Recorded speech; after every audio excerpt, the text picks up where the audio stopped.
Empire of World YouTube News is today the most watched and the most credible and respected news network in India. From the path-breaking, The World This Week, nominated as one of India's upcoming best, you are watching Empire of World. Parvati colony अवस्थित नितमे computer centre में स्वतंत्रता दिवस के अवसर पर झंडा फहराया गया। झंडोत्तोलन सेंटर मैनेजर शशि रानी ने किया।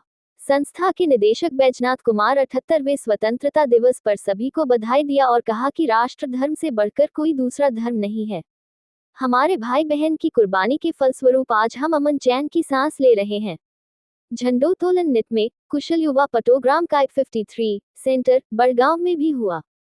झंडोत्तोलन में फैकल्टी विजय कुमार, काउंसिलर पूजा कुमारी, हर्षराज, सौरभ, बबलू कुमार, रंजीत, गुड्डू वर्मा, सुमन सौरभ, अरबाज कुमार, गुंजा कुमारी, गोल्डी कुमारी, कीर्ति कुमारी, अनंत कुमार, बलवंत कुमार, अनिशा कुमारी, साक्षी बरनवाल, दीपांजलि कुमारी, अरविंद कुमार, निखिल कुमार, ललिकांत कुमार इत्यादि छात्र एवं छात्राएं उपस्थित थे। 78वें स्वतंत्रता दिवस पे सारे स्टूडेंट्स को और तमाम चंपारण वासियों को हमारा ढेर सारी शुभकामनाएं और ढेर सारी बधाइयाँ।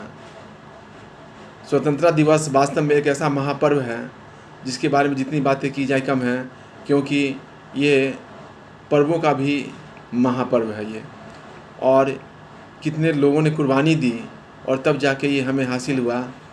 इसकी कीमत नहीं बल्कि ये बेशकीमती है। हमारा उत्तरदायित्व बनता है कि अपने राष्ट्र के प्रति सोचें समझें और अधिक से अधिक जो भी बन पड़े 24 घंटे में कम से कम है ना 2-4 मिनट का भी समय दें, ताकि है ना राष्ट्र के विकास में है ना योगदान हो सके। और तो और 2047 तक विकसित राष्ट्र की नींव रखी गई है हमारे माननीय प्रधानमंत्री जी के द्वारा। हम लोग सभी मिल के इस ख्वाब को, इस अरमान को पूरा करेंगे, ऐसी आशा है और बिल्कुल ऐसा करेंगे भी। तो आप सभी को हमारी तरफ से जय हिंद,